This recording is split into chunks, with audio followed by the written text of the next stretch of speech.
Hello everybody, welcome back to the channel. It's your boy Dollar Bill here, and today I want to talk about a crazy, radical, revolutionary technology which could power the Earth at near infinitum and solve all our climate change problems within an instant.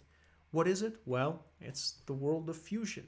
Fusion is something that exists in the universe around us, and it is very, very abundant because stars are giant fusion reactors that fuse hydrogen together to form helium, and in the process of fusing the two atoms together, they release immense amount of energy, so much energy that it can power entire solar system. All the energy we have here on Earth that comes to us from the sun in form of light and infrared and ultraviolet, it all comes from the sun as a result of fusion reactions.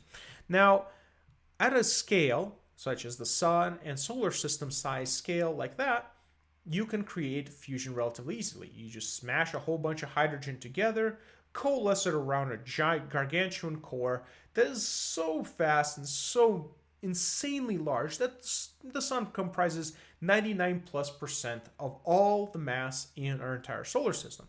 So it is truly a gargantuan system that has to be created in order to create fusion energy. Unfortunately, when we try to make it smaller at a scale where humans could produce such things, we end up making something that is not as cool as one might think, or maybe it's really cool, I don't know.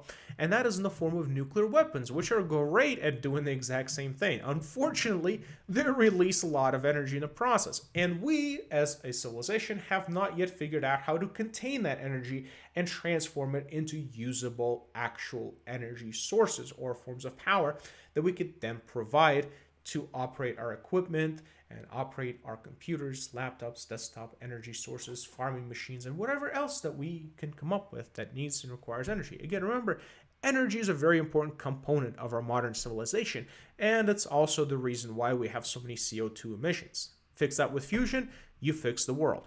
And you also make it nearly abundant for everybody if you can contain it, simply because the energy that would then be created by the forms of fusion, such as hydrogen, would be so abundant it would seem near infinite to the size of our civilization as it is today.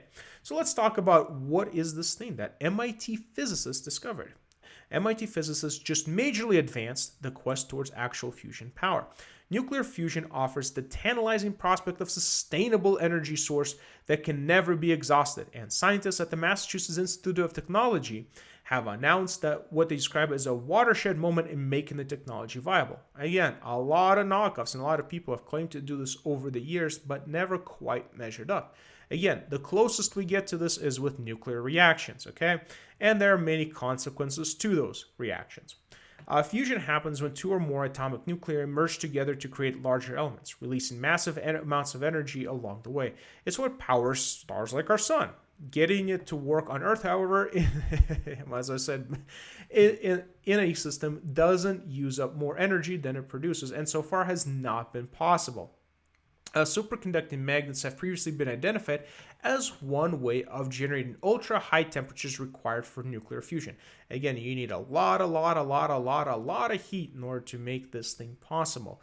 And additionally, you also need to have a way to contain it once you do achieve a nuclear reaction. Things that have been very, very difficult. And now the researchers have produced the most powerful one yet. It's actually the first time that magnets as this have been able to generate sustained magnetic field strong enough for fusion to happen. And so here it says, fusion in a lot of ways is the ultimate clean energy source, says geophysicist Maria Zuber from MIT. The amount of power that is available is really game-changing. Composing 16 plates stacked together and standing up some 3 meters, nearly 10 feet tall, the new magnet makes use of superconducting material called REBCO. Now, another big thing is if we do create superconductor, room temperature superconductors, which is important. We have superconductors in labs, but if we can create one at room temperature, then instantaneously we improve the transmission, like in our grid, instantly. There's so many losses through the process of transmission of electricity simply because it has to go through copper windings, which have natural resistivity within them, that it saps and costs us a lot of resources to overcome those disadvantages. And almost everything that you have has some form of natural resistivity if it is a conductor, simply because it's not pure. It's not, there's impurities within it that make it hard to transmit energy over long distances. And it said like that's a whole other separate part of the electrical engineering field, which I can talk later in this channel. I could make a video about that. It's really interesting, actually. And I don't really do the best job of explaining the technicals, but I can really give it a try. So let me know down in the comments below if you want me to watch me sit here and try to struggle with a lecture on electrical engineering. I understand it, but I suck at explaining it. But maybe that should change since I'm trying to run a YouTube channel with regards to all of this. With a run-up time of about 2 weeks, it was able to reach record-breaking magnetic field strength of 20 Tesla, which the team says is enough to make nuclear fusion happen. So, okay, so the containment is right there, or at least the start of it. I'm not sure exactly which part of the process this is at. Now it's proved its capabilities. The MIT scientists and their collaborators at the startup Commonwealth Fusion Systems, CFS, can start figuring out how to fit the device into a nuclear fusion reactor. A circular tokamak design will be used, where trapped plasma can be heated up to temperatures of 100 million degrees Celsius or more. Now again, high temperatures, triggering fusion reactors.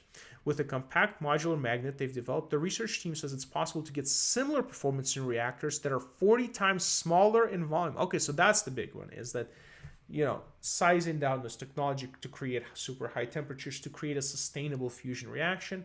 And then, of course, the big part is containing a sustainable fusion reaction at a small scale.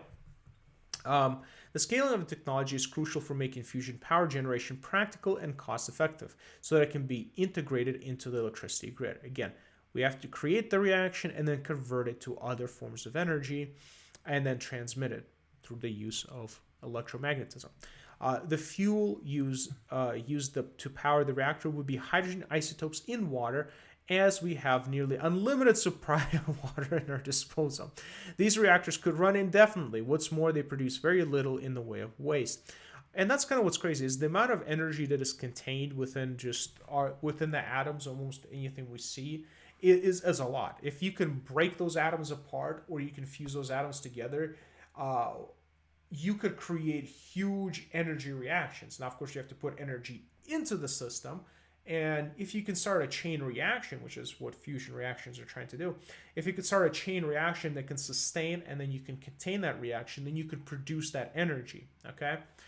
But again, it's just weird because we're trying to take the power of the sun and make it something as small into a reactor as the size of like even a small building, okay?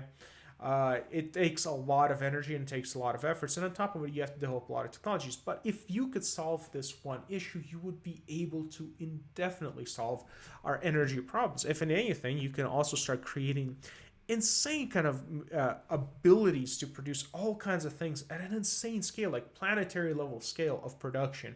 At that point, you'll be able to move entire oceans, should you be able to create energy at this kind of scale, because then you could operate like the largest, biggest pumps and systems and machines that could move earth and near mountains at that point. Now, this is why I feel the technology is so cool. And here it says, all parties involved accept that there's still a lot more work to do and plenty more hurdles to overcome. And that's, technology does take time. And like I said in my previous video, you have to give folks time to develop this technology. So I don't think it's impossible. I think I have a lot of hope in technology. And I think this is what we need to push for, because if we can create this, okay, to solve our problems, then we overcome the major challenges that we're facing in the current civilization, and we could see a transition to a higher tier of civilization as a result of technologies like this. But we need to provide time and mitigate the consequences of climate change in their current capacity by building up and creating more time for people to discover and research these kinds of things. And said, all parties, okay, but now progress can be sped up on other parts of the project. And all we know, we don't have any time to waste. Earth's atmosphere is, So they jump right into the same thing I'm talking about at a catastrophic rate. And substantial reduction in carbon emissions is way overdue, paired with two things we already should be doing right now: completely phasing out fossil fuels and implementing widely available, highly cost effective renewable power options. And breakthrough in actually producing fusion power would be just what our planet needs. Yeah, because alternative energies do have drawbacks to themselves. And some of the drawbacks that I've mentioned before is that it's that there's storage capacity with batteries, and there's a limitation on how many batteries you can put for higher methods or means of transportation. So trucks, I mean, half of their towing power would be wasted just trying to put batteries in, because it would be spending half of its energy just carrying the batteries around to tow the other half of, like it's just like the differential in towing capacity between what you have with gas versus what you have with batteries is different. So it'd be a very long time before you actually see electric trucks. Electric planes they're just a pipe dream, like very far away.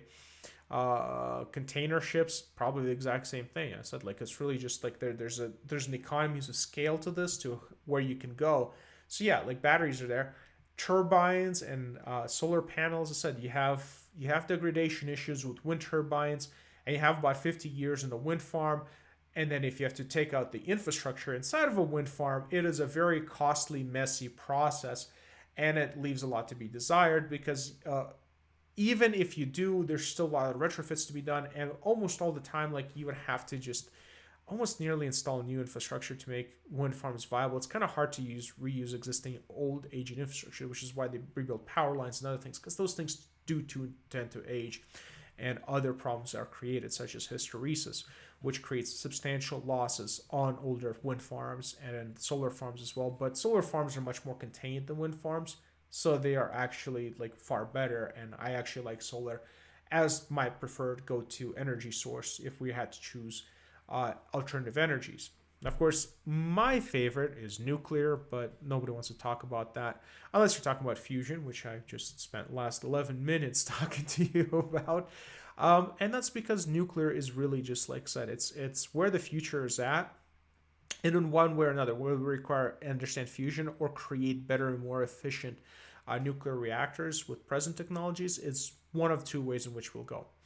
So and then just to finish our article, it says the MIT and CFS team is hoping to have a test plant operational by 2025.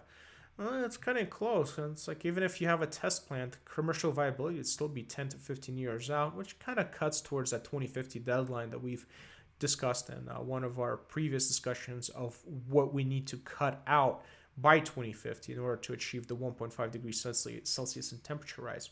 It's a big moment, says Bob Mumgaard, sorry if I butcher your name, CEO of CFS. We now have a platform that is both scientifically well balanced because of decades of research in these machines, and also commercially very interesting.